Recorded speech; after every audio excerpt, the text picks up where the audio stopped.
As we welcome you back as we get set for game two between Pierre and Watertown, as the Eights took game one 6-5 in 8 innings on a walk-off hit from Dawson Getz, along with an error to get that run scored to win the ball game 6-5. With Watertown, we don't have the Pierre lineup quite yet, but we will get that to you here in just a little bit, as Watertown will be their starting lineup will look like this. Hayden Reese will lead things off. He's the third baseman. Mitch Olson, the right fielder, will bat second. Marcus Pitkin, the center fielder, will bat third. Nate Briggs, the shortstop, batting fourth. Caden Rylance, the DH, will bat fifth. Talon Jurgens, the first baseman, batting sixth. Ashton Rabine, the left fielder, will bat seventh. Carter Busker, the second baseman, batting eighth. And Jonathan Lake, the catcher, will bat ninth. As Jackson McClemens will be on the mound for Watertown in game two of our doubleheader. As, again, the Eights will be looking for a doubleheader sweep of Watertown, now at 14-8 in South Dakota games, and an opportunity to start in the final 4 games. Again, we talked about that trying to go 4-0 will guarantee you a home game. I mean, it would take a lot of things to go wrong out of your control for the Eights to not be at home if you go 4-0. Same with 3-1. There's a little bit more that could go wrong for the Eights that keeps them out of a home game. But 2-2 is where things start to get a little bit shaky, and if you're going to be able to host or not. The same, 1-3 and 0-4, you're pretty much packing the bags and you're going on the road in the playoffs. But that first win is a big start to make that happen, to be that opportunity for Post 8 to be in a home game to start in the playoffs. As the Eights are taking the field, Porter Hunsley will be the pitcher for Post 8, as we we'll get a lineup here up in the press box shortly, but it will be Porter Hunsley that will be on the mound as they are taking the field. So we are going to keep it here and get you set for game two of our doubleheader between Post 8 and this Watertown Post 17 team, as the familiars will be across the infield. And again, we'll get you a full lineup here shortly, as it will be Terwilliger over at first, Carter Schuffelbein at second, as well as also Getz at short, and it will be the third baseman Grayson Hunsley over at third. Again, Porter Hunsley will be on the mound for Post 8 here in game two, as Trevor Rounds will be out in center. It'll be the left fielder in Ridge Leinbach. The right fielder will be Will Danberg. Charlie Simpson will be the DH in the ball game for game number two, which most likely, again, probably saying that you'll see someone like Porter Hunsley go to the field after he's done pitching. As that is the look at the defense. The line, Sun and Shine is catching for the Eights in game two of our doubleheader. And we'll get you the full top to bottom 1 through 9 batting order here in just a little bit. But it is going to be Hayden Reese to lead things off. He is the third baseman here in game number two, as we are set and ready to go for our second and final game of our doubleheader,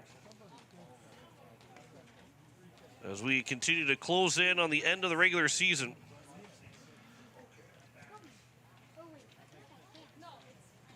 But we are ready to go for game two, as Hunsley will deliver the first pitch. I'll miss low for ball one, as we're underway here at 1:54 this afternoon in game two. So where we were originally scheduled is going to be 12-2. It still pretty much ends up being a 2 o'clock first pitch for our second game. Here's the 1-0 pitch. That'll miss low, and it counts 2-0 from Porter Hunsley.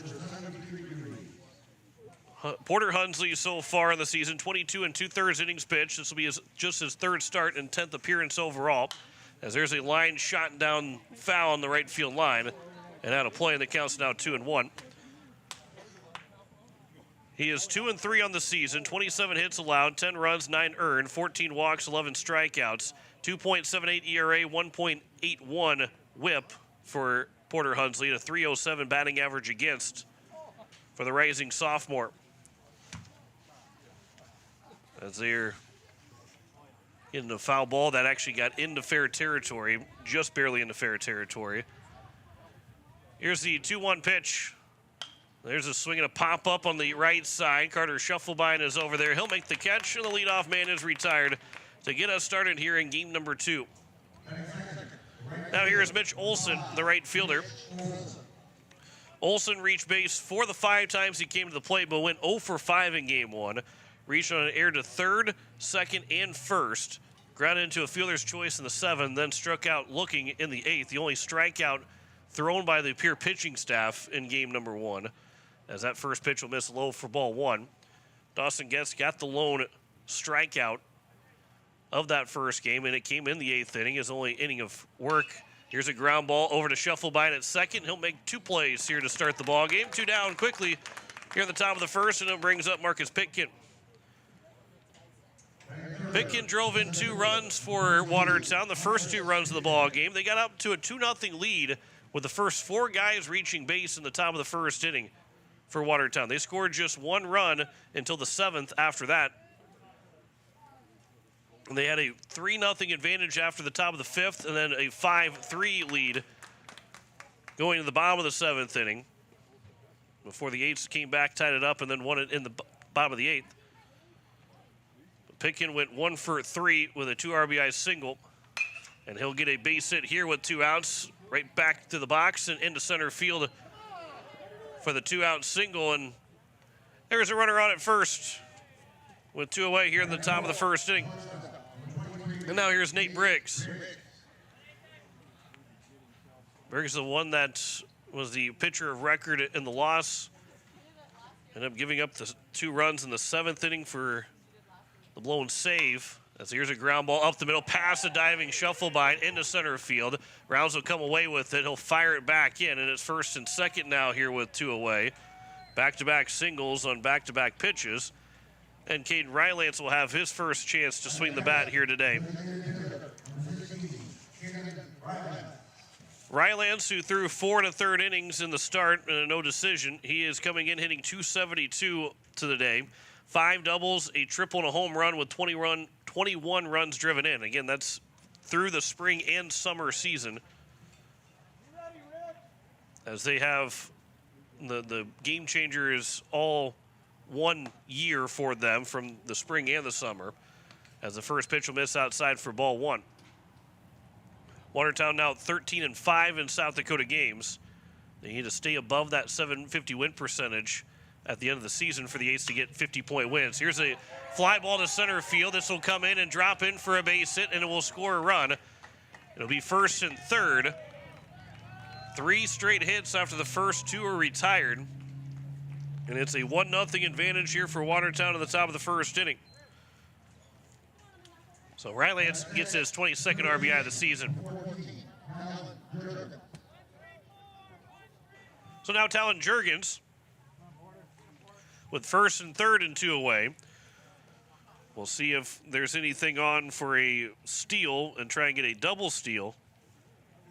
They were able to use that to perfection to score a run back at the top of the 7th in game 1 that ultimately just kept the game going for an extra inning because the Eights were able to score those 2 runs in the 7th inning to get those runs back. First pitch was fouled away by Talon Jurgens. 0-1 pitch. There's a swing and a miss, and the count's now 0-2.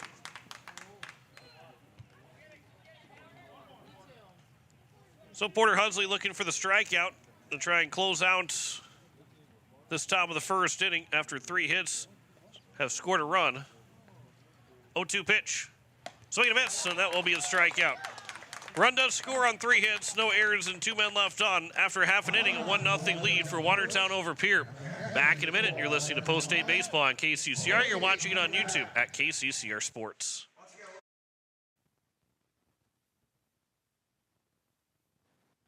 Are you a farmer in the Highmore area? Do you need a trusted partner for your grain and agronomy needs? Look no further than AgTegra. AgTegra is built on a legacy of farmer-owned cooperatives, providing superior service and relentless innovation for generations. We're committed to your success and the safety of our employees and members. For your grain needs, call Chance Scott at 605-846-1099.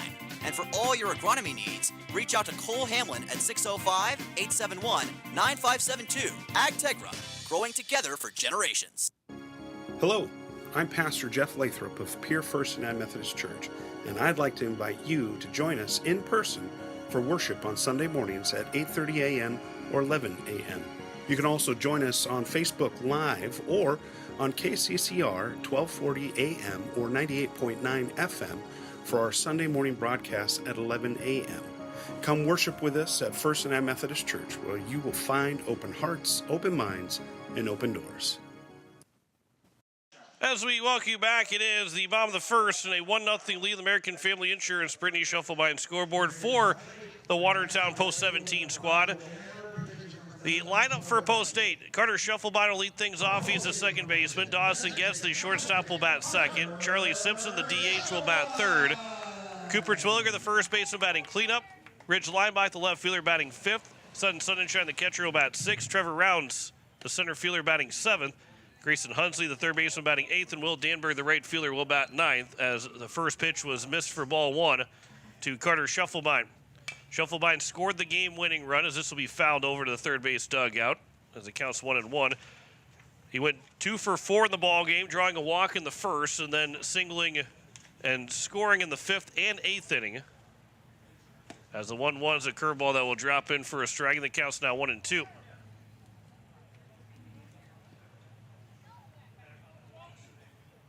And Jackson McClemens on the mound for Watertown. Here's the 1-2 pitch. There's a line shot into right field that will drop in front of the right fielder in Mitch Olson, and it is a leadoff single for Shufflebein. As he reaches to start this first inning, and it's Dawson Getz.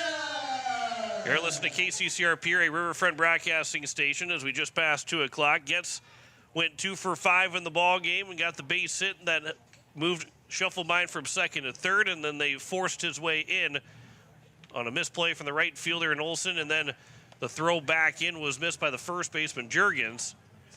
That allowed the run to score without a play, and the Eights winning 6-5 in 8 innings. Here's the first pitch to Getz, popped foul, that will get out of play. And as it hits ends up hitting the fence behind home plate. But for McClemens, as he will be pitching for the 11th time in his 9th start. He's 4-2 in 39 and a third innings.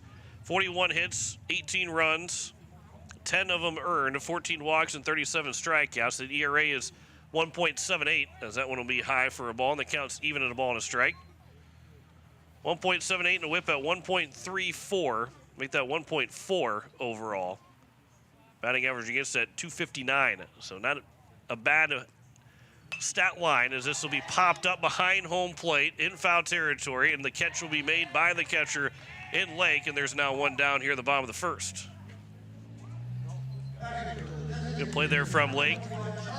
Getting the mask off, locating the baseball, turning his body around and make that look easy. As Charlie Simpson now to the plate with 1 on and 1 out. Simpson had an RBI single in the bottom of the fifth. He went 1 for 4 in game 1.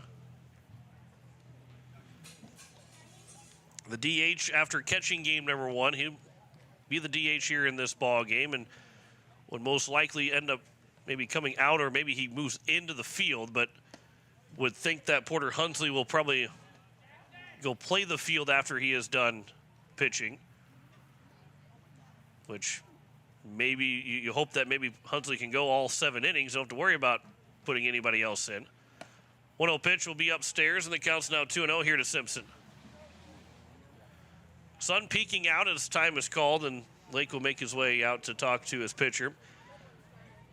A little bit of some smoke and haze that started this game. There's still a little bit of some smoke looking like out. But overall, the sun trying to peek its way through and warm things up a little bit. Not that it was ever cold, but it did. But it can warm things up, as we're sitting at 77 right now in Pierre, but it still only feels like 71.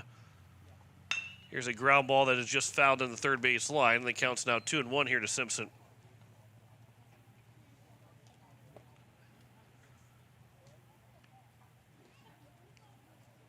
Rain is kind of scattered around. There is some rain, quite a bit of rain, that is over near the Bridger area in Ziebach County.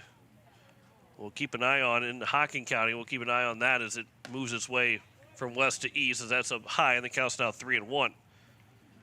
That might end up being more for the Little League State Tournament down in Griffin Park and the Y-Zap they'll be playing here later tonight. 3-1 pitch is outside for ball 4, and it will be first and second. Now here for Cooper Twilliger.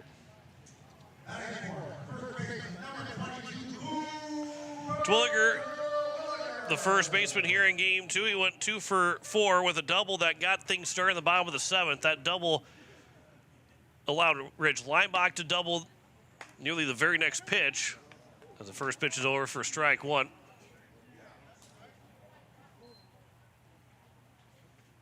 But he got the double. He scored on the Rich Leinbach double. Then Sonnenschein brought in Leinbach to tie the game at 5-5. Here's a ground ball that'll be up the middle, stepping in the bag for second for 1. The throw to first, it'll be a 6-3 double play, and that will end the inning.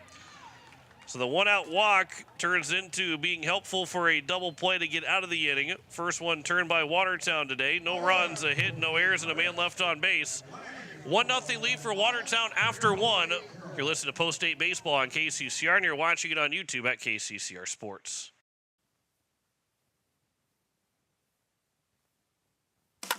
When you're in town for the big game, why not stay where the view is just as great as the action?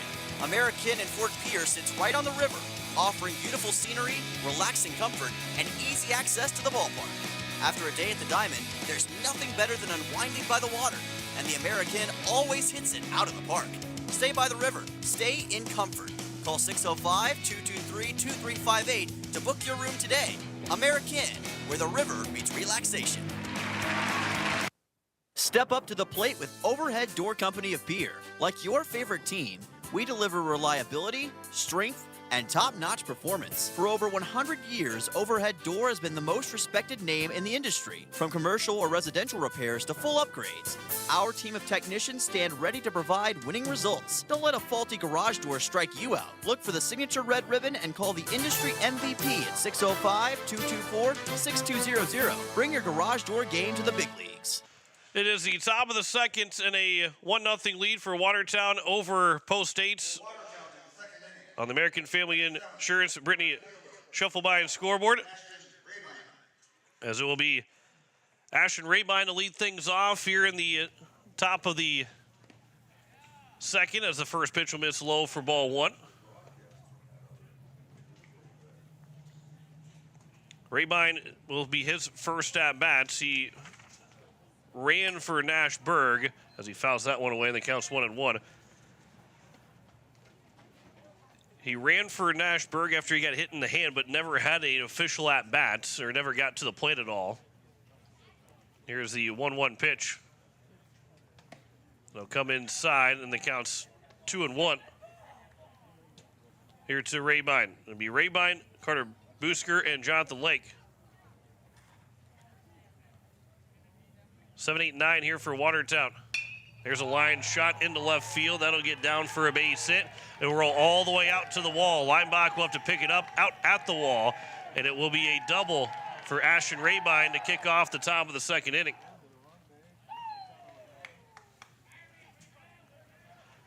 So then Carter Busker now to the plate, the second baseman for Watertown here in game number 2.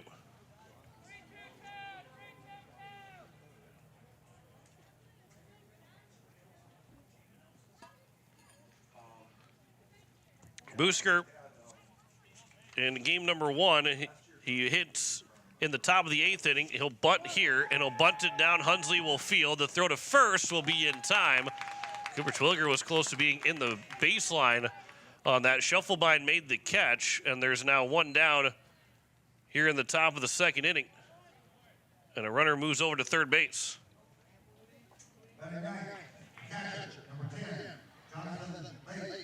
So now here's Jonathan Lake, 1-4 on the sacrifice bunt.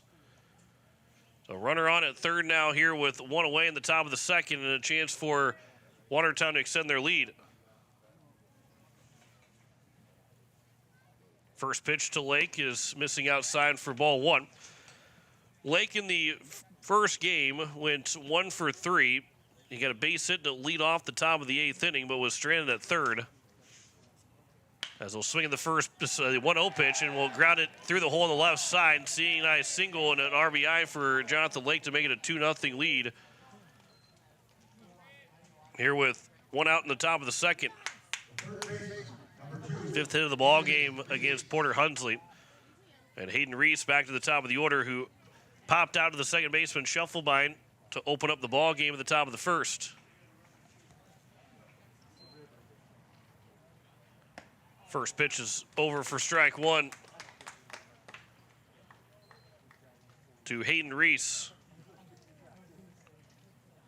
Ground ball gets you out of the inning. Runner on at first and one out.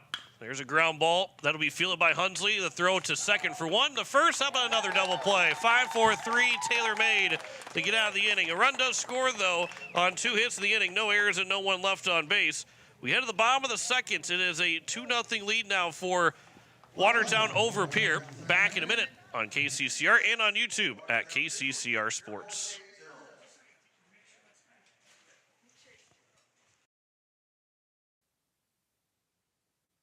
Is your roof ready for the next South Dakota storm? Don't wait till it's too late. For over 25 years, Karsten Erickson Roofing and Construction has been serving Central South Dakota with quality roofing and construction. He has now added gutters. We offer dependable service, guaranteed workmanship, and no unnecessary flash or fuss. Just reliable protection for your home. Karsten Erickson Roofing and Construction. Experience you can trust. Call today, 605-280-8133. Karsten Erickson Roofing and Construction, serving Central South Dakota for over 25 years. Look, it's no secret that owning a vehicle can cause a lot of stress, and they get a lot of wear and tear on them through the extreme seasons we've grown to love. Graham Tire wants you to know that you can trust them with any problem that you have with your vehicle. Their ASE certified mechanics can make your AC cool again, or even just change your oil. They can look into and fix those noises that seem to come from nowhere and have you stressed out. Bring your car to Graham Tire so they can put your mind at ease. Graham Tire, your tire store next door. It is the bottom of the second, 2-0 lead for Watertown over Pierre. And it will be 5, 6, and 7. Ridge Leinbach, Sutton Sunshine, and Trevor Rounds. Anybody reaches base, and then go to Grayson Hunsley. As the Eights find themselves down by multiple runs again. It turned out in their favor in game one. We'll see if it can turn out in their favor in game two. A run scored in the first and second inning. The RBI single for Jonathan Lake after Caden Rylands had an RBI single in the first. As a 2-0 score, it was 2-0 all the way into the top of the fifth for Watertown before they took a 3-0 lead in game one. That was when the Eights scored 3 runs in the fifth inning and then matched the 2 runs that were scored in the seventh by Watertown and got the winning run in the bottom of the eighth to win it 6-5 over Watertown in game one. So here is Ridge Leinbach, who went 3 for 4 in game one with 2 runs driven in, had 2 singles in the fourth and fifth inning, and then doubled home to Williger before he scored on the Sunshine RBI in the seventh in game one as he swings and misses at first, the first pitch for strike one. Here's the 0-1. This will be lined just to our left, and the count's now 0-2. That one was destined to come my way until it hooked just a little bit and went to the left of the window here. Here's one right down the line. That is a fair ball, and that will be extra bases for Leinbach to kick off the bottom of the second. Goes into the corner out in left field, and Leinbach's got his second double and 4th hit today. And he is on with nobody out here in the bottom of the second inning, and it brings up Sutton Sunshine. So now Sunshine, who doubled home Leinbach to tie the game, or singled home Leinbach in the bottom of the seventh to tie the game in game one. He's got a chance to try and get within 1. He went 1 for 4 in game one. Here's the first pitch to Sunshine. That one will be taken for strike one. Chance to cut the deficit in half, especially with the runner in scoring position with nobody out. You got to get away for Leinbach to score. This will be fouled back, and the count's now 0-2.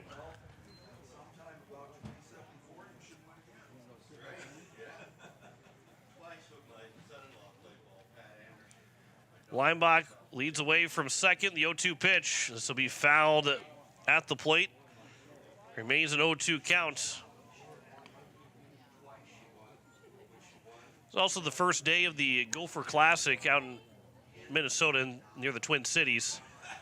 Quite a few South Dakota teams are out there. That one will miss low and away, and the count's now 1-2. Pierre's been there several years, but over the last couple have not been back at the Gopher Classic. Here's the 1-2. Ground ball on the left side. Linebach will take over to third. The throw to first is going to be in time, and there is one down here in the bottom of the second, and it will bring up Trevor Rounds. Rounds, the center fielder, in game number 1, who was the DH, went 0 for 2. He was struck out twice, then was hit by a pitch and walked. He had walked in the bottom of the 7th, and it was a pitch that got away from the catcher. Sonnenschein tried to take third on that walk and was thrown out on a very close play. Here's the 0-1 pitch. That one's a line shot, cue shot that will drop in for a base hit and be an RBI. Rounds has an RBI single. It's a 2-1 ball game. Good piece of hitting there for Rounds. Looks like a hard line drive in the book, and it's a perfectly placed ball that will get the job done. And here's now Grayson Hunsley. So the Eights are officially on the scoreboard here in game 2.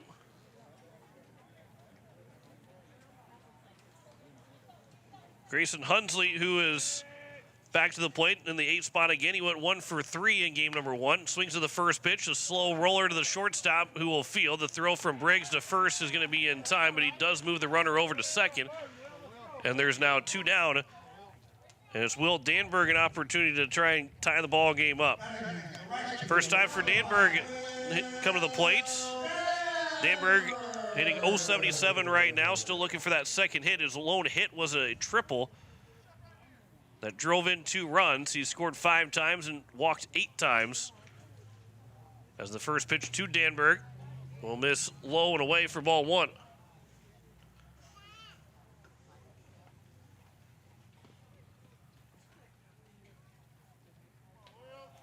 Here's the 1-0 pitch. That'll be upstairs, and the count's now 2-0.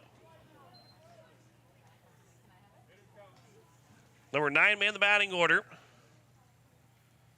Carter Shuffle by the top of the order, waiting on deck. 2-0 pitch. That's over for a strike, and the count's now 2-1. Base hit ties the ball game up with Rouse leading away from second.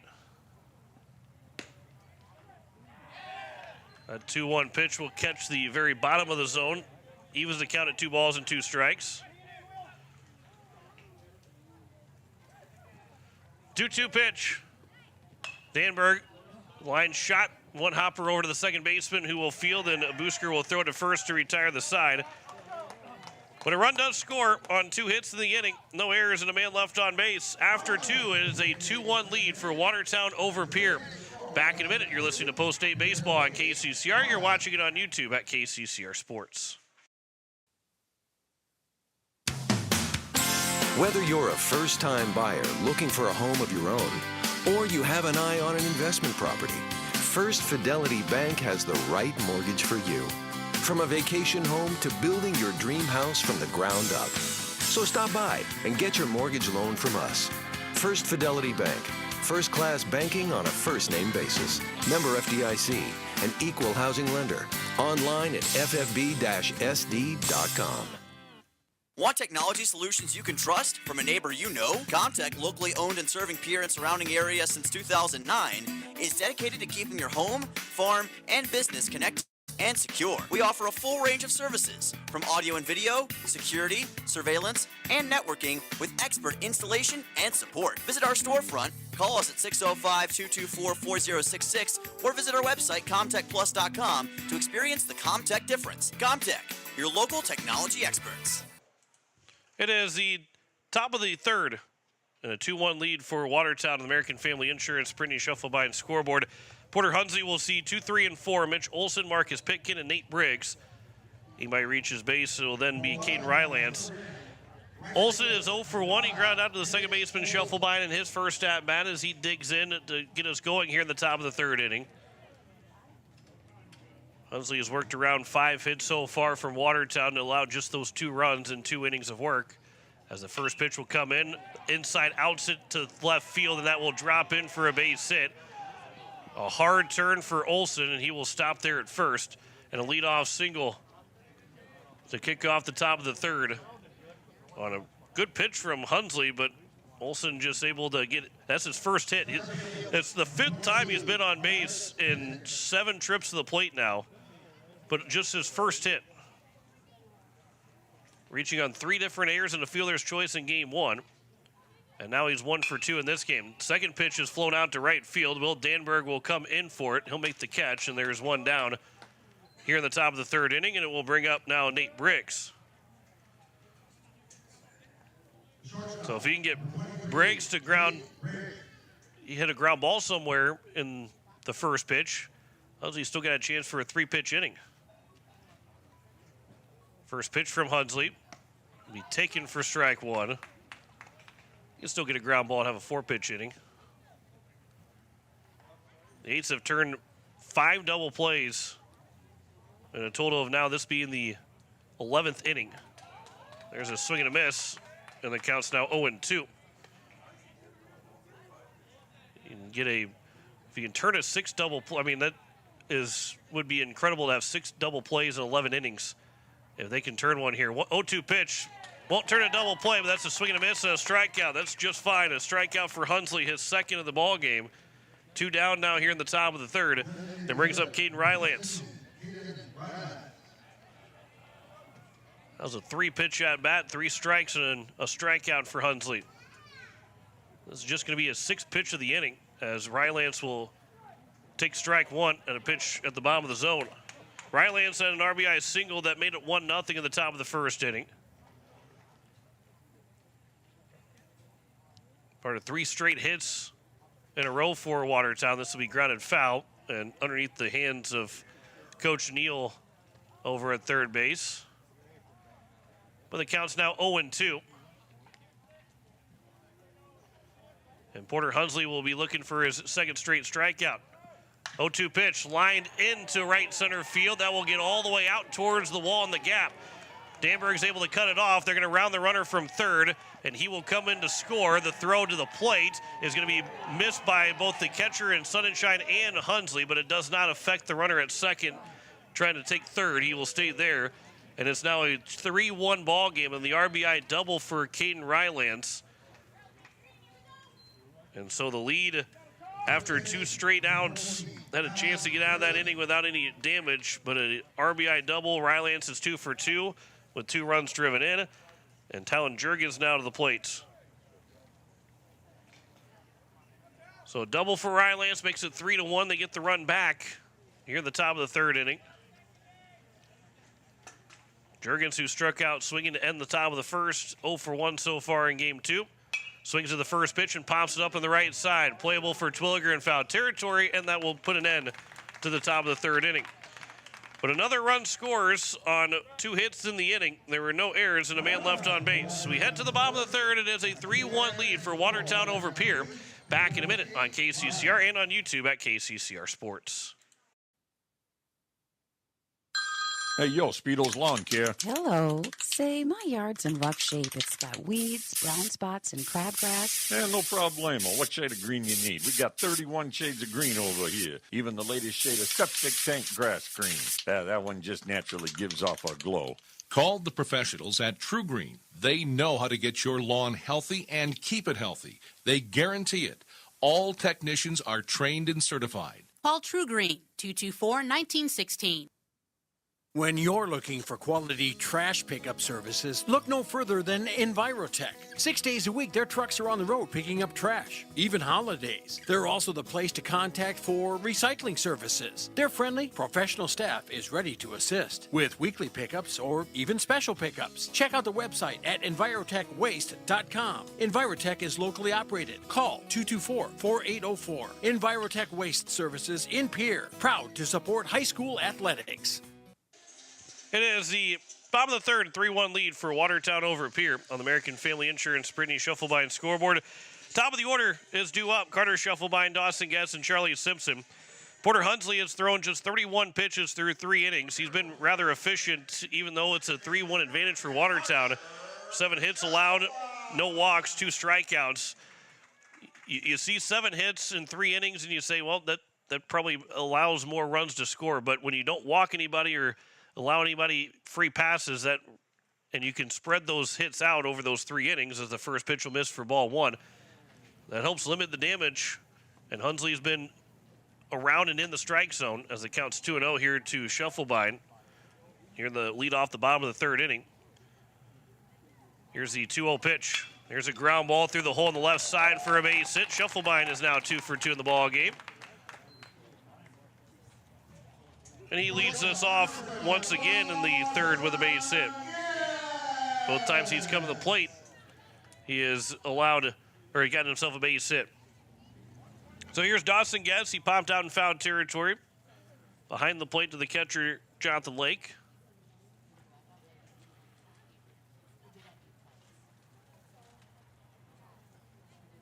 Here's the first pitch to Getz. Taken for strike 1. The Ace now with 4 hits. Shufflebine's got 2 of them. Ridge Linebach with a double and Rounds with the RBI single. With nobody out here in the bottom of the 3rd. Runner takes off. This will be popped up. Shufflebine will have to turn back. The left fielder will come in to make the catch, and Rabine. And Shufflebine scampers back to first base, and there's now 1 down here in the bottom of the 3rd. And it brings up Charlie Simpson. Simpson drew a walk in that first inning and then was part of the 6-3 double play that ended the inning in the 1st.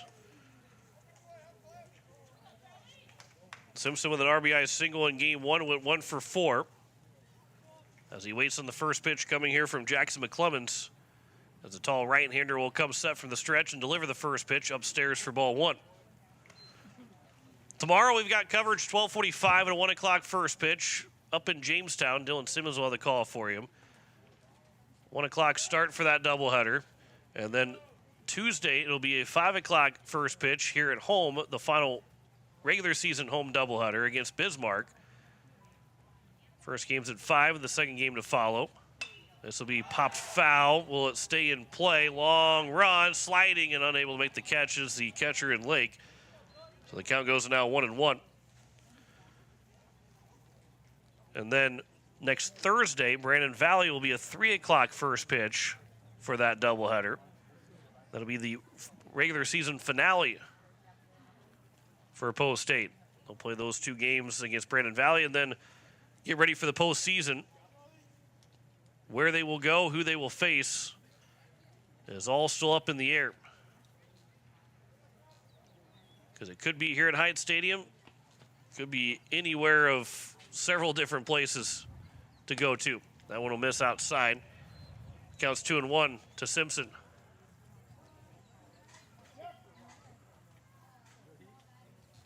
Shufflebine leads away from first.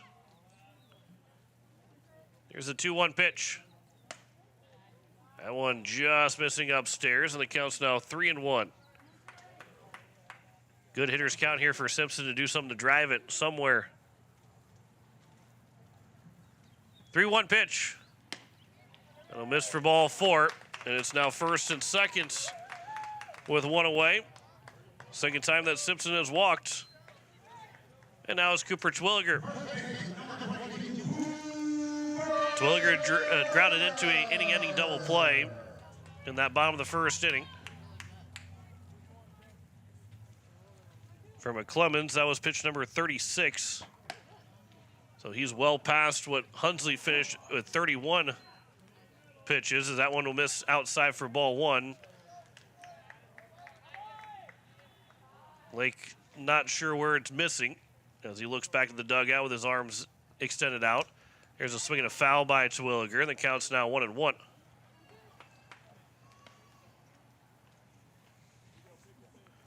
Twilliger looking for another double. Try and drive in a run. Potentially could drive in 2. 1-1 pitch. That'll miss outside. That counts 2-1. 2 for 4 in game 1. 0 for 1 so far here in game 2. 2-1 pitch. Fake pickoff to second. No throw to second base.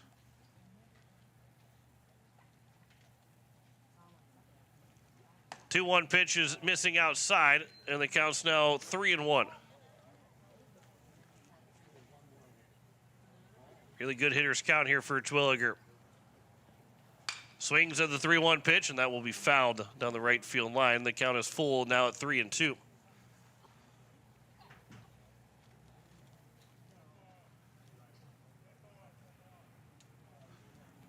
Ball came into fair territory, so the right fielder and Olsen had to throw it back towards the first base dugout. Everybody reset here. 3-2 pitch with 1 out. I think we got Jonathan Lake that maybe have a cramp in his left leg now. He stands back up and try and get rid of the Charlie horse and cramp. He has caught all 10-plus innings right now. This is the 11th inning that he is catching for Watertown. Their pickoff attempt that no throw to second. Schiffelbein probably not taking off with 1 out. 3-2 pitch. There's a line shot down the right field line. That is going to get down for a base hit. Schiffelbein will round third. He's going to try and score. The throw is not going to come for the first baseman. Sliding in safely and scoring is Schiffelbein. It's an RBI single for Terwilliger in a 3-2 ball game. And taking third on that same hit is Charlie Simpson. And the Eights are 90 feet away from tying things up here in the bottom of the third inning.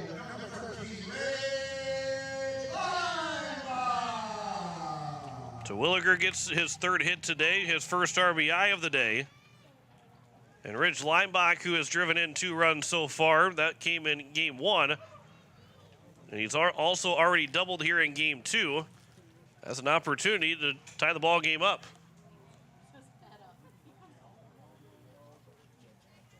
Long mound visit here with all the infield from Watertown. No coach out there, just all the Watertown infield to try and set up their play, what they want to do.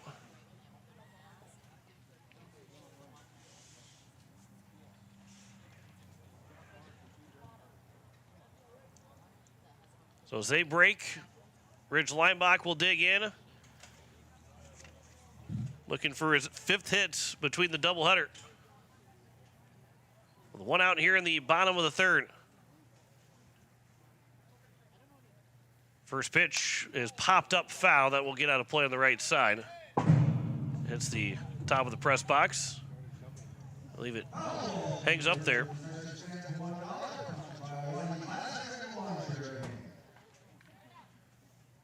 Wild pitch or pass ball would tie the game up. Anything but a double play that's put into play should tie the well, that one won't tie the game up. This will be popped up behind the second base bag, and it will be caught by Briggs. And there's now 2 down, and it's up to Sutton Sunshine to try and tie the ball game up.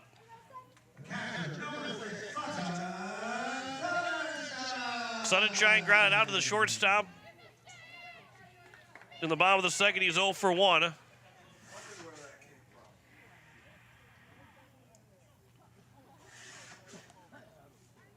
Runner on third and first here with 2 outs.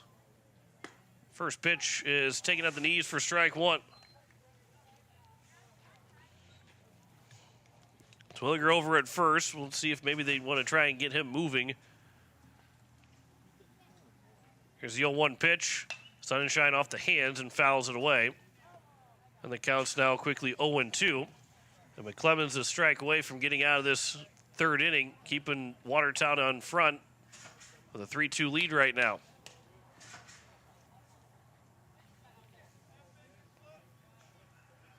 From the stretch, here's the 3-2, or the 0-2. That one's grounded foul. Coach Iverson will make the play.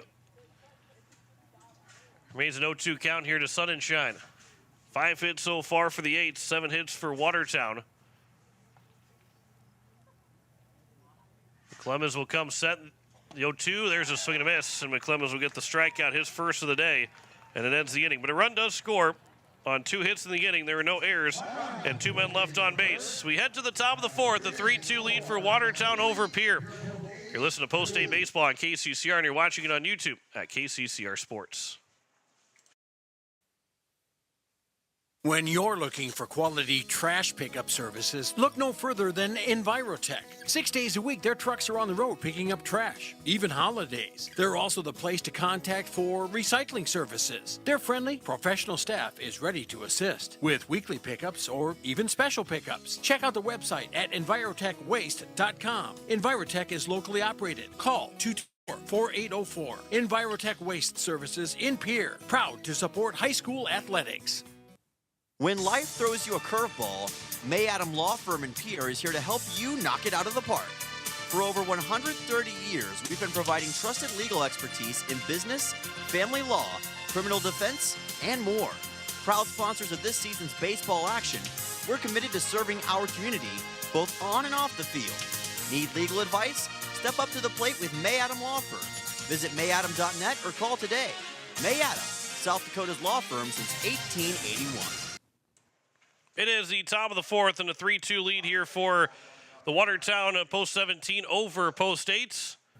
John Wickler with you on this Friday afternoon. Glad you're with us on KCCR and on YouTube at KCCR Sports. 7-8-9 for Watertown as Ashton Rabine, Carter Busker, and Jonathan Lake will all come to the plate. Here in this top of the 4th inning, only 31 pitches so far for Porter Hunsley. He has been efficient through 3 innings of work. His team trails, though, 3-2 right now, and he's looking for his first 0 of the ball game. A run in each of the 3 innings against Hunsley so far. Rabine doubled the lead off. The second, he came in to score on the RBI single from Jonathan Lake. So as Rabine will come in, Rabine was hitting 194. That was his first extra base hit.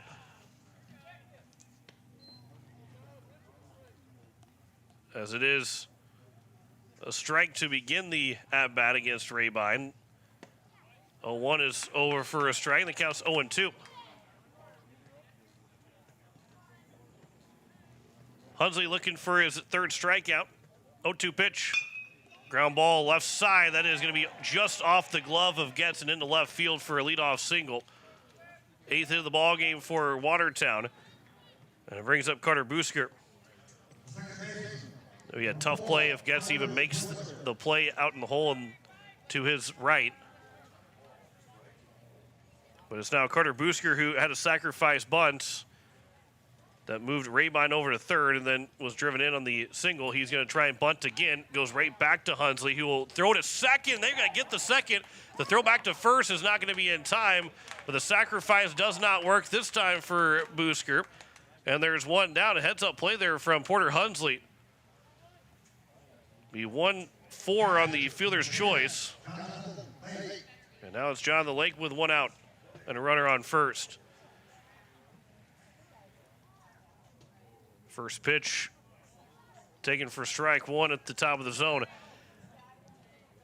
An impressive play there from Hunsley. It's a hard play. You have to be sure. If you're going to throw to 2nd, you can't hesitate. You have to be sure. As this will be popped up on the right side. Shufflebine will back into the outfield grass to make the catch, and there's now 2 down here at the top of the 4th inning. And it brings up the top of the order in Hayden Reese. Because the big thing, too, is if you don't get that runner out at 2nd, because they're giving you the out, and you have to get him out at 1st. You have to get him out. But you got to be sure on a play like that, you get him out. If you're going to throw it to 2nd, you have to get him out, and Hunsley had no hesitation, threw a strike to Shufflebine at 2nd and got that lead runner.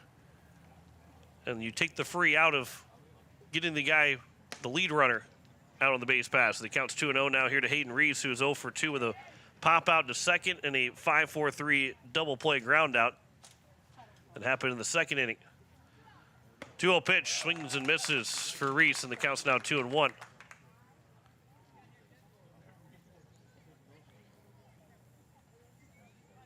Hunsley, the lefty, will come set. 2-1 pitch. Just missing upstairs, and the count's now 3-1. A good hitter's count here for Hayden Reese. With a runner on at 1st and 2 outs here in the top of the 4th inning. The 3-1 from Hunsley. That one's fouled back, and the count's now full at 3-2. And Busker, who's over at first, will get a head start. As Hunsley will look to retire the side. 3-2 pitch instead of check over, just to see if they maybe get Busker moving sooner than he needed to be.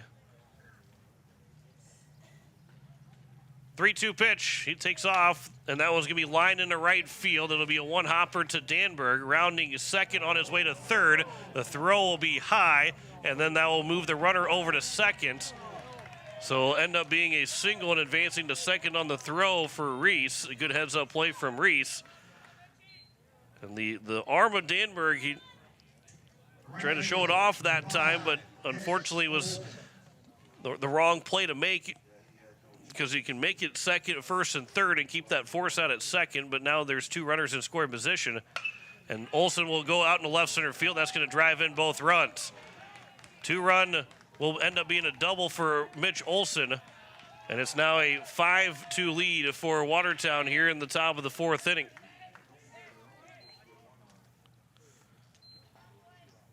Second hit of the day for Mitch Olsen.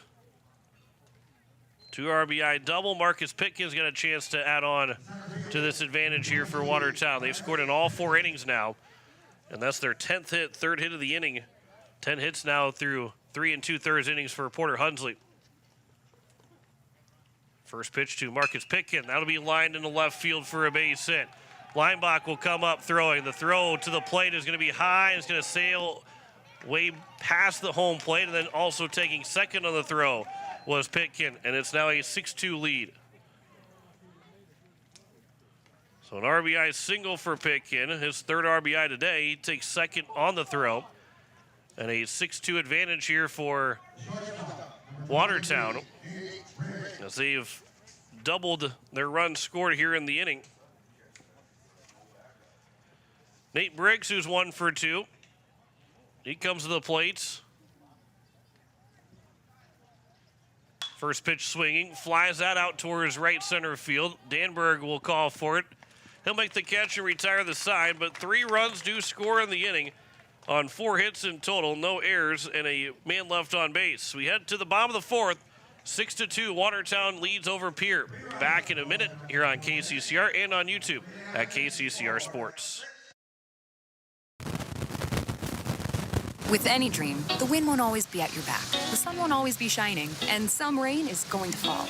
American Family Insurance is like a good, solid roof that you can trust to protect your biggest dreams. With plans that could save you up to 23% when you bundle your home and auto. Also, you can continue to dream fearlessly, no matter what comes your way. American Family Insurance. Visit mfam.com to learn how discounts may apply to you. American Family Mutual Insurance Company assigned its operating company, 6000 American Parkway, Madison, Wisconsin. Contact the Brittany Shufflebine Agency, LLC, 224-6627.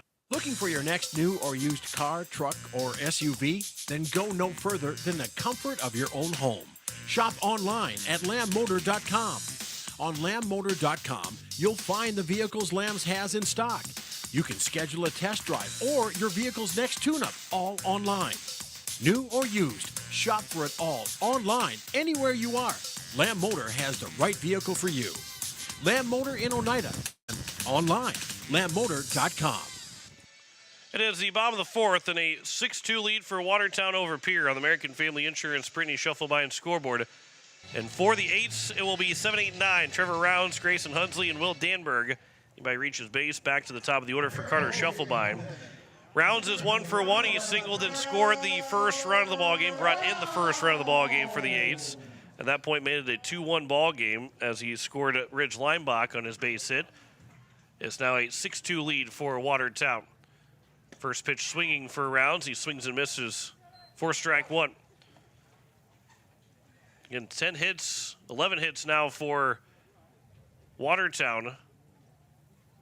But Hunsley's only thrown 46 pitches through those 4 innings. That will hit Rouse. Second time that he's been hit here today, and he's on for the second time in this ball game. And leadoff man's aboard to try and get one of those runs back.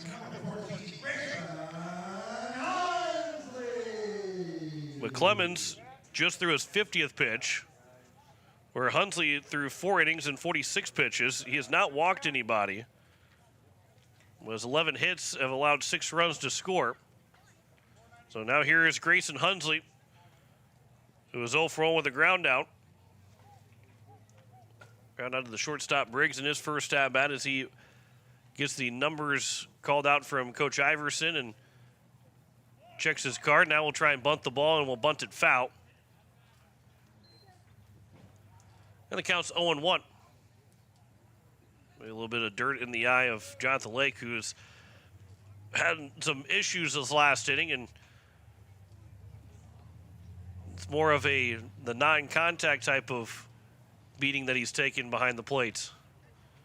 Usually you get hit in the mask, you get hit in the leg with the foul balls. That time he had a cramp or a Charlie horse of some kind in his leg last inning. Now he gets, after that bunt that was foul, he ended up getting a piece of dirt in his eye. That one's fouled away by Hunsley as the runner was off with the pitch. And the count's now 0-2. Way ahead in the count now is Jackson McClemens. Bottom of the 4th with nobody out and a 6-2 lead for Watertown. 0-2. Hunsley will reach the bat out. He'll poke it out to right field. That'll drop in for a base hit. Good 2-strike swing there for Hunsley. Didn't do too much and just puts it into right field. It's now first and second with nobody out, and it's Will Danberg. Number 9 man in the batting order. You're down by 4. Halfway point of the baseball game. Is this a bunting opportunity to put 2 guys in score position to try and then score those 2 runs to try and cut the lead in half? Still knowing that you've got 3 innings to try and get at least those 2 runs back. You know, if this is the 6th or 7th inning, you're not doing that. But in the 4th, betting on your guys to continue to get base hits and on base, it's a thought to maybe put 2 guys into scoring position. He won't show bunt, and he'll bunt it down the first base line. It'll be picked up by the pitcher and tag applied by McClemens. And the sacrifice is good, 1 unassisted. And there's 1 down now here in the bottom of the 4th. And it brings up the top of the order in Carter Shufflebein. He's 2 for 2 with 2 singles. If he goes 3 for 3 with a base hit, he'd be able to put that deficit in half. First pitch, Shufflebein, ground ball left side. Rounds is going to be held over at third. And it's a throw to retire Shufflebein, and there's now 2 down. Here in the bottom of the 4th, and it brings up Dawson Getz. Play made by Reese. And on that particular play, especially with Reese going to his left on that ground ball, it was where Rounds should have came home to score. Here's a line shot, and it's going to go right to the center fielder. And Pickett will make the catch, and the Eights will fail to score a run here in the bottom of the 4th inning. No runs, a hit, no errors, and 2 men left on base. We head to the 5th, 6-2 lead for Watertown over Pierre. Back in a minute on KCCR, and you're watching it on YouTube at KCCR Sports. No one likes to have electrical problems, but when they happen, call Todd's Electric at 223-2518. With over 28 years of experience, Todd's Electric can handle any type of electrical problem, whether it's residential, commercial, or agricultural. Their knowledgeable staff knows and understands the importance of your home, business, or ag facility and are prepared to help. Call Todd's Electric at 223-2518. That's 223-2518. Todd's Electric, serving the Pierre and Fort Pierre areas. The line to power. Financial investments are very important, but so are the investments of time, patience, and encouragement our young athletes receive from their coaches, teachers, and mentors. Your Pierre area Edward Jones Financial Advisors understand this. That's why Edward Jones is a proud sponsor of Governor Athletics on KCCR. Go Govs! For all your investment needs, call or stop by one of our offices to visit with your Pierre area Edward Jones Financial Advisor. Edward Jones, member SIPC. It is the top of the 5th inning and a 6-2 lead for Watertown. And it will be 5, 6, and 7. Caden Rylance, Talon Juergens, and Ashton Rabine to lead things off. Rylance is 2 for 2 with a single, double, and 2 runs driven in. But this time he will come to the plate with nobody on to lead off the top of the 5th inning. As the first pitch, he'll swing at it and ground it foul down the third base line. That will skip its way all the way into fair territory, so we got to go get the baseball before we can get the 0-1 pitch thrown to Rylance. 6-2 lead, 6 runs, 11 hits, no errors for Watertown. 2 runs, 6 hits, no errors for Post 8. Watertown's stranded 4 guys on base. The 8s have stranded 6 on base so far. That pitch will miss low, and the count's 1-1. Again, Porter Hunsley just getting up to the 50-pitch count here in the top of the 5th inning, so he's got plenty of legs to try and go deep into the ball game, and especially with 2 games tomorrow. And obviously, you want to, this game is quote unquote more important than the 2 games tomorrow against Jamestown and Detroit Lakes. But he can help save that pitching to get you through the Saturday doubleheader to then get everybody lined back up at least for Thursday of next week against Brandon Valley. This will be skied out to center field. Coming in will be the center fielder Rounds to make the catch. The leadoff man retired as Rylance is finally retired for the first time in the ball game. And it brings up Talon Jurgens. Jurgens is 0 for 2, struck out swinging in the first, and then he popped out in foul territory to the first baseman Twilliger to end the third. Here's the first pitch to Jurgens. That will miss inside for ball 1. Lefty Hunsley delivers the 1-0 pitch. This will be skied out to center field again. Rounds will have to back up this time, but he's got both outs. Out in center, 2 down. Here in the top of the 5th, and it will bring up now Ashton Rabine. Rabine's 2 for 2. He doubled in the second to lead things off, and then he singled to lead off the 4th, but then was retired on the failed sacrifice bunt attempt from Carter Busker.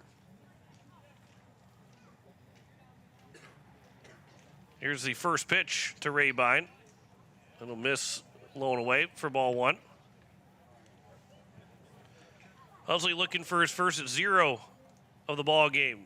They've scored in each of the 4 innings, says Watertown.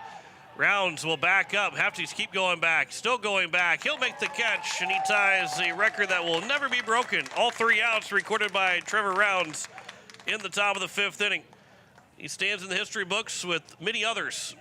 3 up, 3 down for Porter Hunsley in the top of the 5th. Back in a minute. You're listening to Post 8 Baseball on KCCR and on YouTube at KCCR Sports.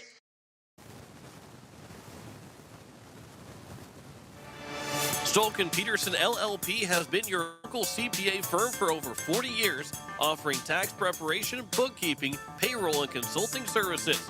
If your business, farm, or ranch needs professional, accurate, and reliable services, we are your firm. Our clients are our #1 priority. If you need a higher level of accounting service, give us a call at 605-224-5828. That's Stolken Peterson LLP, 222 East Missouri Avenue in Pierre. Swing for the fences with a great deal from Capital City Ford Lincoln Toyota in Pierre. Whether you need a powerful truck, a fuel-efficient sedan, or a spacious SUV, they've got the perfect lineup to keep you on the road and in the game. Don't strike out. Stop by today or visit CapitalCityFordToyota.com. Capital City Ford Lincoln Toyota, where the best deals in town are always in play. It is the bottom of the 5th, and it is a 6-2 lead for Watertown over Pierre. Charlie Simpson, Cooper Twilliger, and Ridge Leinbach, 3, 4, and 5 to start this bottom of the 5th inning. As the first pitch to Simpson will miss low and away for ball 1. As we start to get later and later in this ball game, ground ball over to the third baseman, backing up Reese. He'll make the play. The throw to first will retire Simpson. The leadoff man retired here in the bottom of the 5th. It's now Cooper Twilliger. 55 pitches so far for Porter Hunsley. But Clemens just threw pitch number 58, so both guys are in really good position to continue to go deep into a ball game, although there is activity out in the right field bullpen for Post 8, as Twilliger will take strike 1. Twilliger is 1 for 2 with an RBI single. Here's a ground ball that'll be up the middle, fielded by the shortstop Briggs. This throw to first will be in time, and there's now 2 down. And it will bring up now Rich Leinbach, the left fielder. So 2 away. Leinbach is 1 for 2 with a double.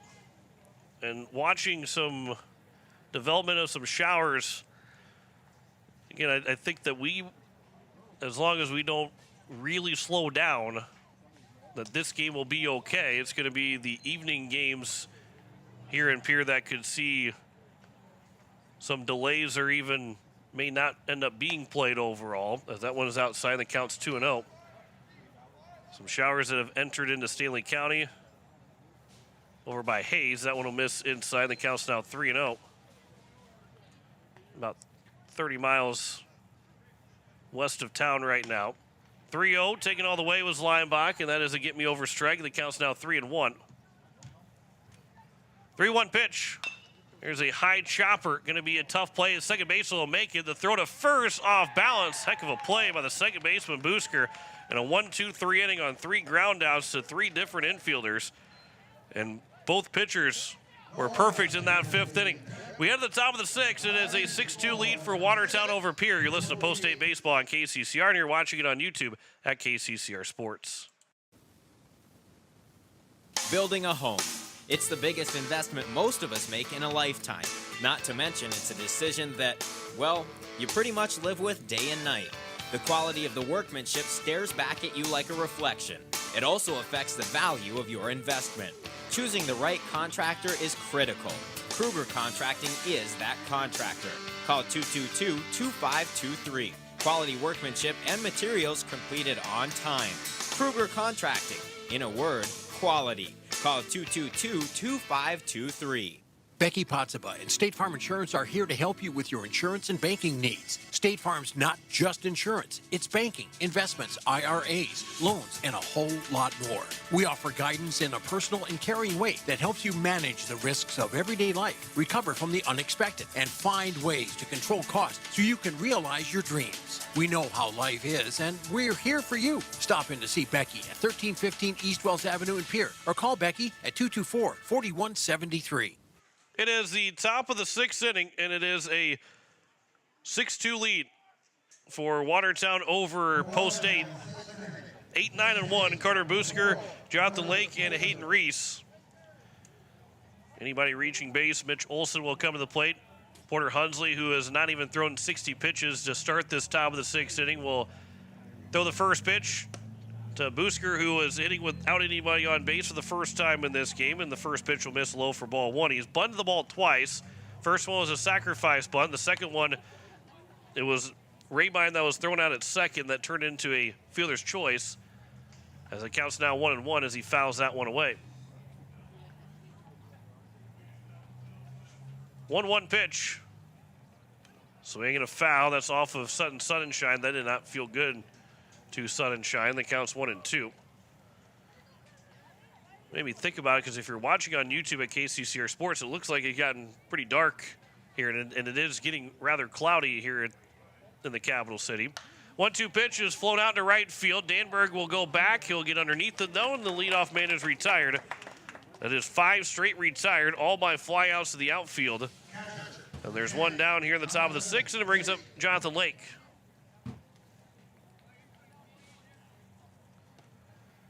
Lake is 1 for 2, an RBI single in the second, and then he popped out to Scheffelbein out in the couple steps in the right field grass, as that one is missing high for ball 1 to Lake.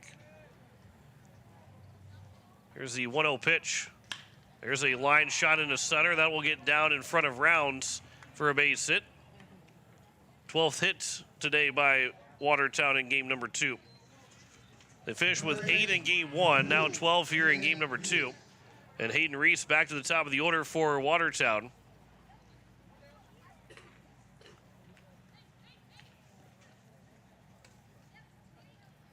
As Hunsley now will come set from the stretch and deliver the first pitch to Reese. That will hit him. First free pass given by Hunsley in the ball game. And there's now 2 on with 1 away for Mitch Olson, who is 2 for his last 2. A single in the third, and then he 2 RBI double in the fourth. And after reaching on an error and a fielder's choice in game 1, going 0 for 5 on base 4 times, he's now 2 for 3 in this ball game. Looking for a ground ball, though, is Hunsley. First pitch swinging, skies it out to center field. Rounds is going to get underneath it. He'll make the catch, and there's 2 down. Because he's retired for the last 5 outs for Post State. And it brings up now Marcus Pitkin. Pitkin's 2 for 3 with an RBI in this game. Looking to add to it and try and extend the Watertown lead here in the top of the 6th inning.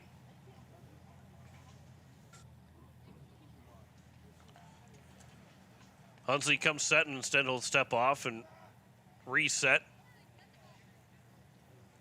2 outs here in the top of the 6th inning. First pitch from Hunsley to Pitkin. That'll miss low. Good block there by Sonnenschein. Pitkin also flew out to the right fielder, Danberg. Looking to work around the 1-out single and hit by a pitch. Here's the 1-out.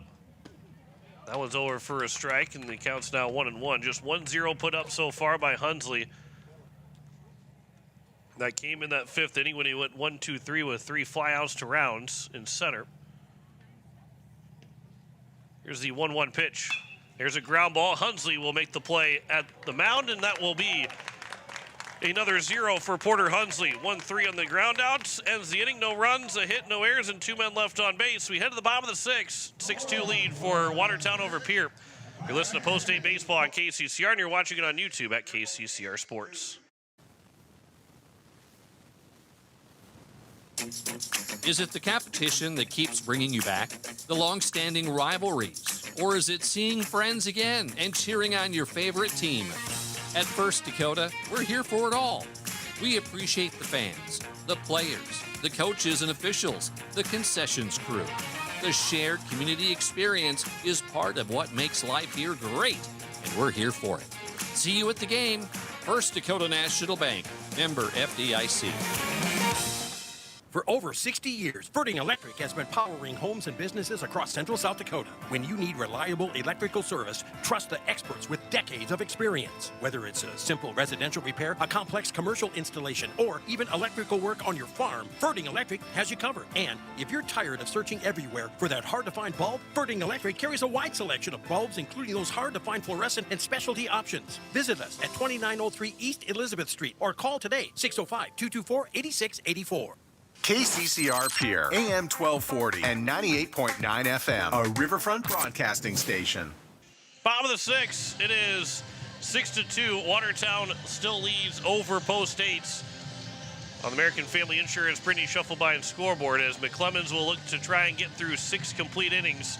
Porter Hunsley has thrown just 66 pitches in 6 innings, so he's got a chance. Even if the Eights don't win this ball game, he would have a chance to potentially still pitch on Tuesday if the Eights, again, if he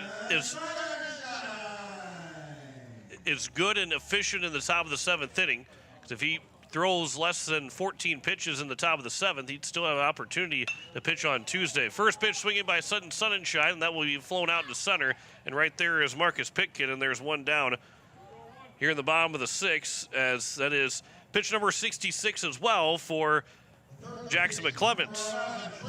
Here's Trevor Rounds. He singled in the bottom of the 2nd with an RBI that made it a 2-1 ball game at the time, and then he was hit by a pitch in the 4th and was stranded over at 3rd. First pitch is a curveball right down the middle for ball 1.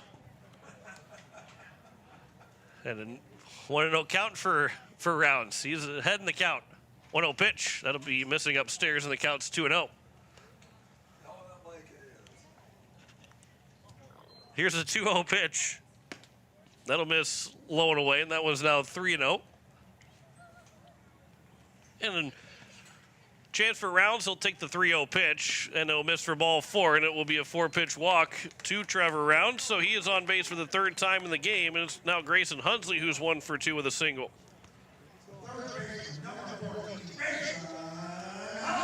Hunsley, who singled to make it first and second at the point in the fourth inning, then end up getting the second with one out, but the A's failed to cash in that bottom of the fourth. First pitch will miss upstairs again, and 5 straight misses here for McClemens to start this, and well, the last 2 batters in the bottom of the 6th inning. Here's the 1-0. That one will be over for a strike, and the count's now 1-1.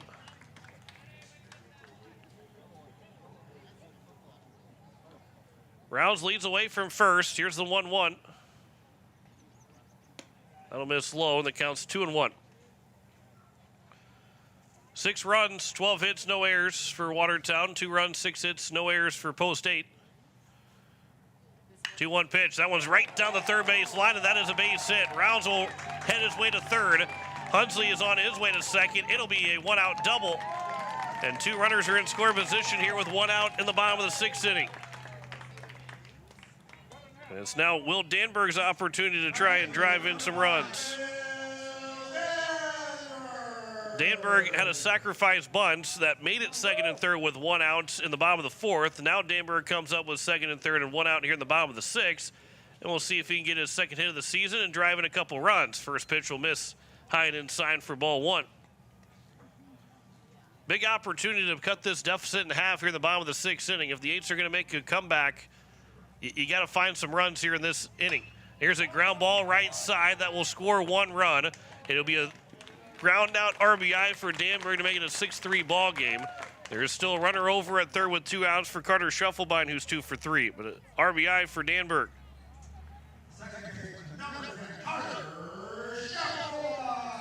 2 away here in the bottom of the 6th. Let's see if Shufflebein can drive in Hunsley at third base. First pitch is over for strike 1 to Shufflebein. This is a big spot.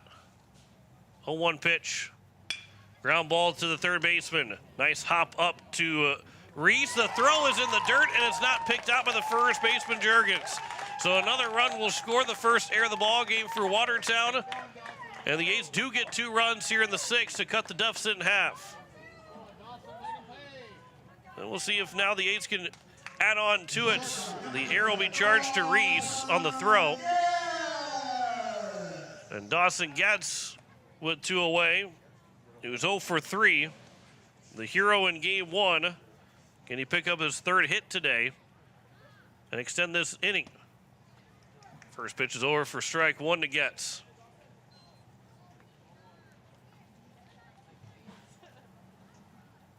McClemens will come set. 0-1 pitch. Ground ball on the left side. That's going to get through for a base hit. Shufflebein will round second. He'll stop there as the shortstop comes over to cover in Briggs over at third base. And it's first and second now with 2 away. And it brings up Charlie Simpson. How about a big fly here? Big fly for the A's to take the lead. See if Charlie Simpson can get a hold of one. First pitch coming here to Simpson. That one stays above the zone for ball 1.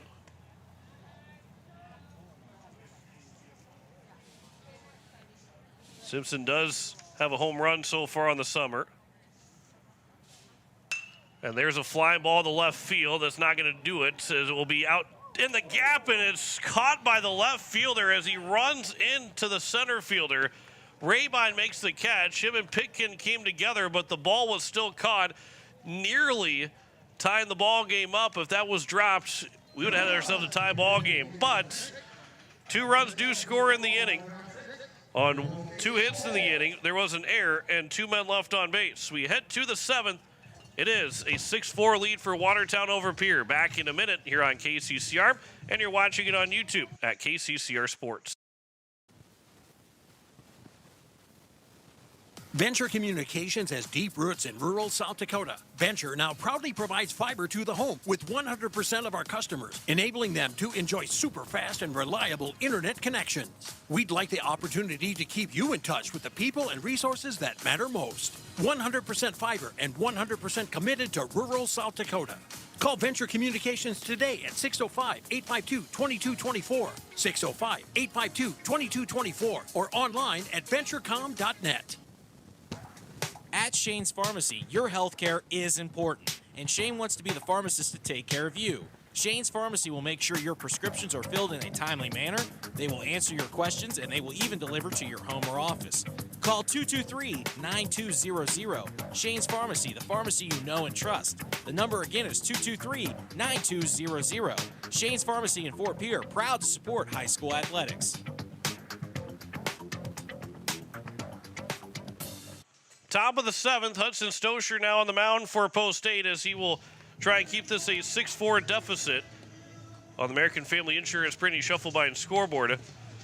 6 innings pitched for Porter Hunsley, 12 hits allowed, 6 runs, no walks, 2 strikeouts, 66 pitches for Hunsley, so he is available to pitch again on Tuesday, needing just 3 days rest. And Hudson Stosher now will have an opportunity. Again, not in the batting order, nothing changes in the order. Everybody will stay the same. Rounds remains out in center. Leinbach in left and Danberg in right. That would have been the only possibility was Hunsley going to the outfield, whether they move guys around and put different guys in different spots and lose the DH, but everybody will stay the same. And Hudson Stosher will face 4, 5, and 6. Nate Briggs, Caden Rylance, and Talon Juergens. For Hudson Stosher, he has thrown 5 2/3 innings so far in 3 appearances with 1 start. This will be his 3rd relief appearance overall, as the first pitch will come in missing outside for ball 1. Stosher is 0-1 on the season, 12 hits allowed, 15 runs, all of them earned, 11 walks and 5 strikeouts. That one will bounce in and the count's 2-0, so that ERA is inflated at over 18. The whip is just over 4, and the batting average against at 444. So a good outing here. A 1-2-3 inning will settle that and shrink that ERA, whip, and batting average pretty quickly. Here's the 2-0 pitch. That one's upstairs, and the count's now 3-0. No walks allowed, only a hit batter by Porter Hunsley in 6 innings. So the only free pass that was given was that hit by pitch to Hayden Reese in that top of the 6th inning. But it will be a 4-pitch walk here to start the top of the 7th for Nate Briggs.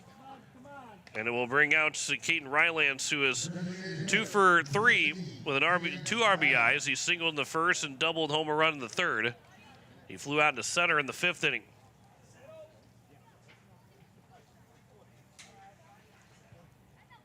Talon Juergens is on deck. Be a great spot for a ground ball somewhere here for Stosher. First pitch will be taken for strike 1 in the outside corner. So after 4 straight misses, an off-speed pitch from Stosher gets it across. Now we'll see if we can get a ground ball.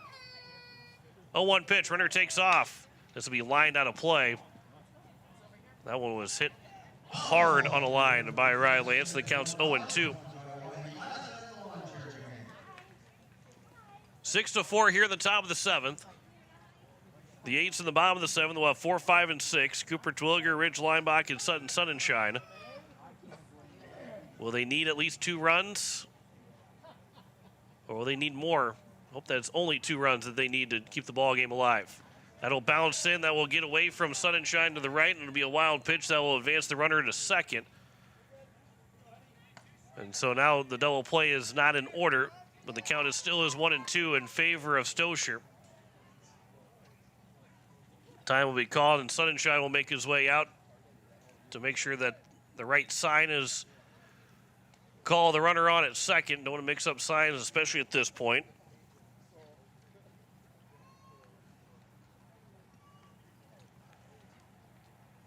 Rylance looking for his 3rd hit, potentially 3rd RBI as well here in the ball game. The 1-2. That'll bounce in. A good block there from Sonnenschein. The count's now 2-2.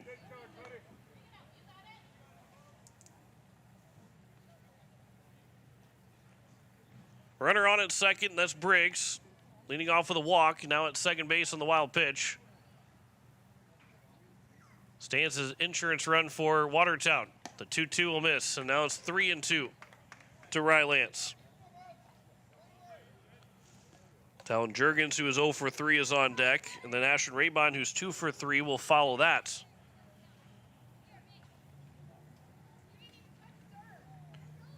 Three-two pitch. That one's chopped foul. And the count remains at 3-2.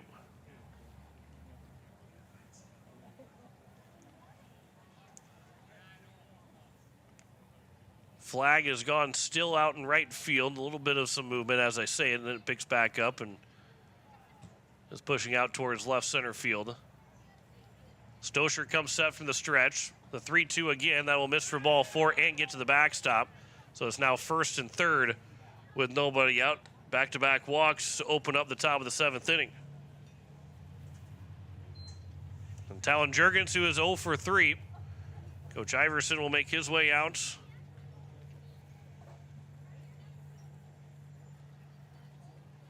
And they're going to bring everybody in the infield in to talk about what they want to do here with runners at first and third. You'd expect that that Rylance will take off at some point in this at-bat. Whether it ends up being right away, kind of a delayed steal to try and maybe steal another run on a double steal, get him into scoring position to try and get second and third with nobody out. And the conversation of what they want to do to try and get somebody out or at least keep another run from scoring. And nobody out here in the top of the 7th. And watching the radar and possibility here for rain coming into the area, still a little ways away, but it's getting a lot closer in the yellow on the radar. We hope that there's not any lightning to it and more just some heavier rain. The runners at first and third. Now it's Talon Jurgens. He will show bunt. It was a safety squeeze as the runner was not breaking home. Pulls it back and is missed for ball 1. And more numbers yelled out from Coach Neal. Here's the 1-0 pitch, showing bunt again. And this will be bunted down the first base line. It will roll foul, though. And the count's now 1-1. Trying the safety squeeze to get another run in. And more numbers yelled out from Coach Neal, and if a bunt will be had here, another safety squeeze potentially for Watertown. Another safety squeeze, pulls it back, just missing outside, and the count's now 2-1.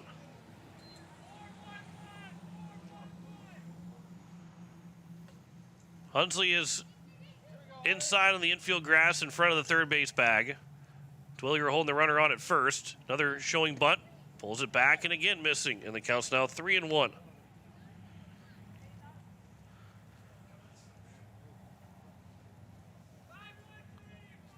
Now do you let Jurgens try and swing away with a 3-1 count, or is there still a bunt opportunity here for him? Showing bunt another time. Pulls it back. That'll be ball 4. It'll get to the backstop, and a run will come in to score. So it's now a 7-4 ball game and 3 walks to open up the inning. And it's first and second here with nobody out. Ashton Raybine will come to the plate. Raybine's 2 for 3. And again, will we see another bunt attempt to try and put guys into scoring position? And with nobody out right now and feeling like there's an opportunity to add a lot of runs here. This will be bunted back to Stosher, who will field. There is the first out. And the sacrifice is complete for the first out here in the top of the 7th, but it's second and third now with 1 away, and it's Carter Busker, who's bunted the ball 2 of the 3 times he's come to the plate. 1-3 on the sacrifice bunt. Would not expect that a safety squeeze would be on at this point.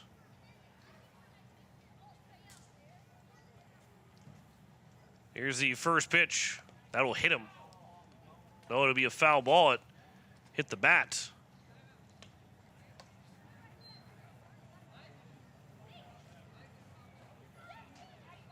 And Coach Neal is asking why it's a foul ball. That there wasn't a whole lot of indication from Carter Busker that it actually hit him.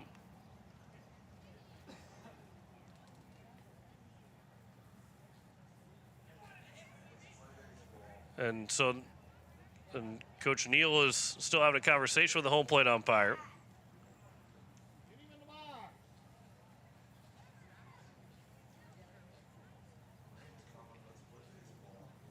So second and third, still 0-1 count.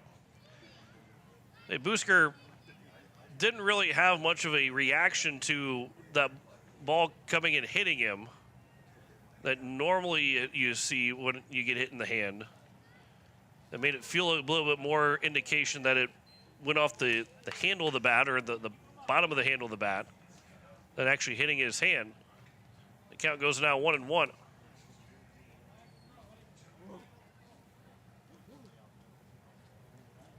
Infield is halfway in for short and second.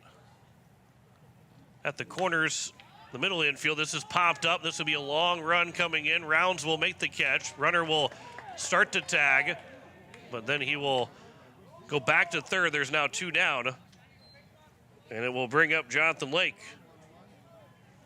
Lake is 2 for 3 with an RBI single. So Stosher gets the second out. See if he can limit the 3 walks to start the inning to just 1 run allowed, as Lake will come to the plate with 2 away. Number 9 man in the batting order. This is a big spot here to try and keep the top of the order from coming up in the 7th. First pitch, missing inside for ball 1. Again, the 8s will have 4, 5, and 6. Right now needing at least 3 in the bottom of the 7th inning, as they trail 7-4 here at Hyatt Stadium in Game 2 of our doubleheader between Pierre and Watertown. 1-0 pitch. That one is flown out towards left center field. That is going to get down, and 2 runs will going to score. All the way out to the 383 side in the left center field. Rounding second, trying to get to third. The throw from Getz. The tag is going to be not in time and not applied in time. And a triple for Jonathan Lake to drive in 2 runs, and now a 9-4 advantage for Watertown here in the top of the 7th inning. All 3 walks will come in to score. 3 RBIs now in the ball game for Jonathan Lake on a 3-hit game. And then now it's Hayden Reese back to the top of the order with a 5-run advantage here for Watertown.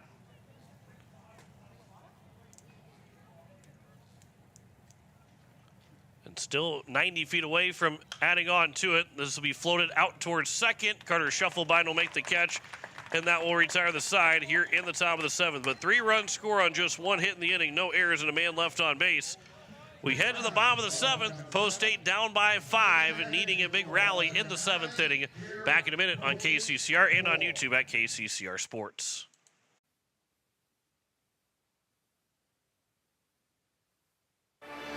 Stolken Peterson LLP has been your local CPA firm for over 40 years, offering tax preparation, bookkeeping, payroll, and consulting services. If your business, farm, or ranch needs professional, accurate, and reliable services, we are your firm. Our clients are our #1 priority. If you need a higher level of accounting service, give us a call at 605-224-5828. That's Stolken Peterson LLP, 222 East Missouri Avenue in Pierre. Swing for the fences with a great deal from Capital City Ford Lincoln Toyota in Pierre. Whether you need a powerful truck, a fuel-efficient sedan, or a spacious SUV, they've got the perfect lineup to keep you on the road and in the game. Don't strike out. Stop by today or visit CapitalCityFordToyota.com. Capital City Ford Lincoln Toyota, where the best deals in town are always in play. As we welcome you back to the bottom of the 7th, it is a 9-4 advantage here for Post State's. Make that for Watertown over Post State on the American Family Insurance Brittany Shufflebine scoreboard. As they continue to wait for the catcher, Jonathan Lake, to get his gear on and to get the bottom of the 7th going.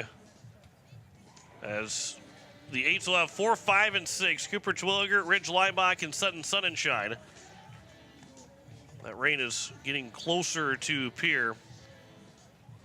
And again, depending on how that rain falls, it may not amount to much in terms of this game especially.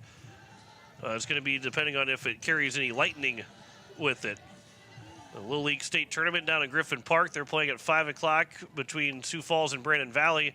Then at 7 o'clock for Pierre and Canyon Lake. The lightning that could be with this rain, or just in general the rain that could continue to fall, might cause some problems.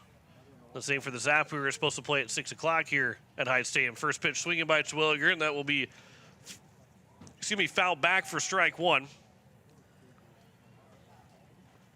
Jackson McClemens will try and go the distance. He had thrown just 65 pitches through 5 innings. The Eights did get a couple runs in that 6, as there's a swing to miss by Terwilliger, and the count's now 0-2. McClemens has thrown 83, make that 84 pitches now. He's got 21 to work with to try and get through a complete game. Here's the 0-2 pitch. That one's outside for ball 1. Hudson Stosher threw 23 pitches, so he is still available to throw tomorrow, I believe. The one-day rest is always a little hazy on how many pitches you can throw. I think it's under 30 that he can come back and pitch without any days rest, so he could throw again tomorrow. That'll be flown out by Terwilliger to the right fielder, Olson, who will get underneath it, and the leadoff man retired here in the bottom of the 7th. There's one down to bring up Ridge Leinbach. Leinbach is 1 for 3. He doubled to lead off the top of the bottom of the 2nd. It was driven in by Trevor Rounds. At that point, made it 2-1. Pierre was down 3-1 after, or make that 3-2 after 3 innings. But a 3-run 4th made it 6-2. The Eights got 6-4, but a 3-run top of the 7th puts this game not necessarily out of reach, but much harder for the Eights to come back from. There's a swing and a foul by Leinbach, and the count's 1-1. Again, Porter Hunsley gave up 12 hits, 6 runs, and 2 strikeouts, and 66 pitches. So again, he puts himself eligible to pitch again on Tuesday.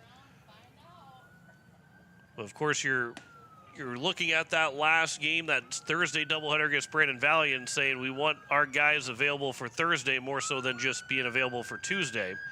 As it counts 2-1 to Leinbach, and that will miss low, and it counts 3-1. So Hunsley could pitch Tuesday, but then you have to make sure that he stays under a pitch count to allow him to come back Thursday, if that is what Coach Iverson wants him to do. As there's a swing and miss by Leinbach, and it counts 3-2.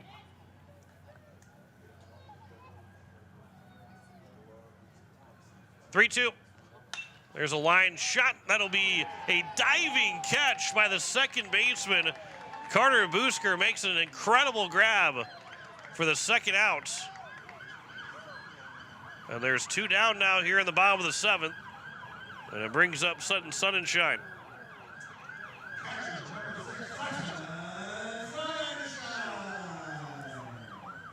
So 2 away here in the bottom of the 7th. Sutton Sunshine, who's 0 for 3. The Eights got down to their last out in the bottom of the 7th in game number 1 and came back and scored 2 runs, but this one will be a ground ball over the shortstop and Briggs. His throw to first will put an end to the ball game. A 1-2-3 7th inning, and Watertown will win it 9-4 in game 2 to split the doubleheader against Pierre. We'll come back and wrap it up from Hyde Stadium. You're listening to Post-State Baseball on KCCR, and watching it on YouTube at KCCR Sports. Building a home. It's the biggest investment most of us make in a lifetime. Not to mention, it's a decision that, well, you pretty much live with day and night. The quality of the workmanship stares back at you like a reflection. It also affects the value of your investment. Choosing the right contractor is critical. Kruger Contracting is that contractor. Call 222-2523. Quality workmanship and materials completed on time. Kruger Contracting. In a word, quality. Call 222-2523. Becky Pottsaba and State Farm Insurance are here to help you with your insurance and banking needs. State Farm's not just insurance. It's banking, investments, IRAs, loans, and a whole lot more. We offer guidance in a personal and caring way that helps you manage the risks of everyday life, recover from the unexpected, and find ways to control costs so you can realize your dreams. We know how life is, and we're here for you. Stop in to see Becky at 1315 East Wells Avenue in Pierre, or call Becky at 224-4173. Is it the competition that keeps bringing you back? The long-standing rivalries? Or is it seeing friends again and cheering on your favorite team? At First Dakota, we're here for it all. We appreciate the fans, the players, the coaches and officials, the concessions crew. The shared community experience is part of what makes life here great, and we're here for it. See you at the game. First Dakota National Bank, member FDIC. For over 60 years, Birding Electric has been powering homes and businesses across central South Dakota. When you need reliable electrical service, trust the experts with decades of experience. Whether it's a simple residential repair, a complex commercial installation, or even electrical work on your farm, Birding Electric has you covered. And if you're tired of searching everywhere for that hard-to-find bulb, Birding Electric carries a wide selection of bulbs, including those hard-to-find fluorescent and specialty options. Visit us at 2903 East Elizabeth Street or call today, 605-224-8684.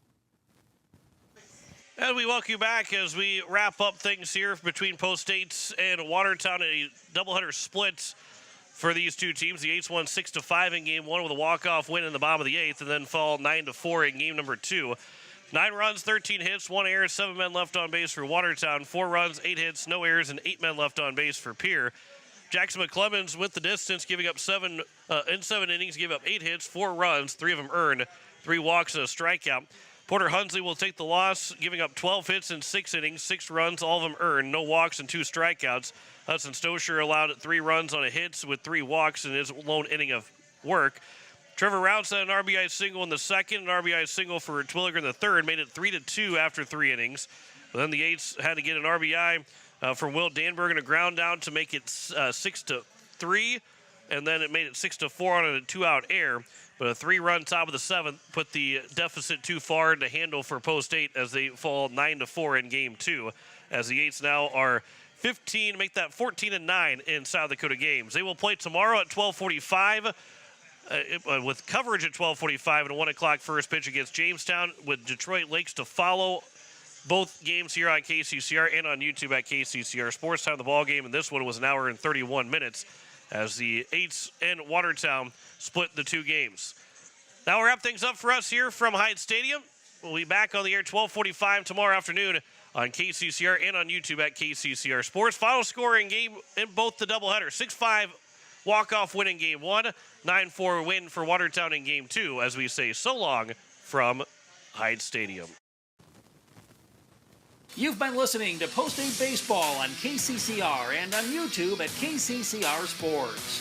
Post 8 Baseball is brought to you by Comtech, True Green Chemlon, Edward Jones Financial, Overhead Door, Todd's Electric, Shane's Pharmacy, Jaeger, AGE, First Fidelity, State Farm Becky Pottsaba Agency, Capital City Ford, Lincoln, and Toyota, Oahe Federal Credit Union, Missouri River Dentistry, Dakota Sprinkler and Landscaping, Agtegra, Birding Electric, Envirotech, Kruger Climate Systems, Stalkin Peterson LLP, Wagner Auto, the South Dakota Office of Attorney General, Division of Consumer Protection, Gales Gas, First United Methodist Church, Karsten Erickson Roofing and Construction, Beck Motors, Nay Adam, American Family Insurance Brittany Scheffelbein Agency, Lamb Motors, Bank West, CHS River Plains, Faith Lutheran Church, Graham Tire, Kathy Sunshine Properties, Venture Communications, and the American of Fort Pierre. Join us all season on KCCR and on YouTube at KCCR Sports for more post-8 baseball. This has been a special presentation of Riverfront Broadcasting Sports.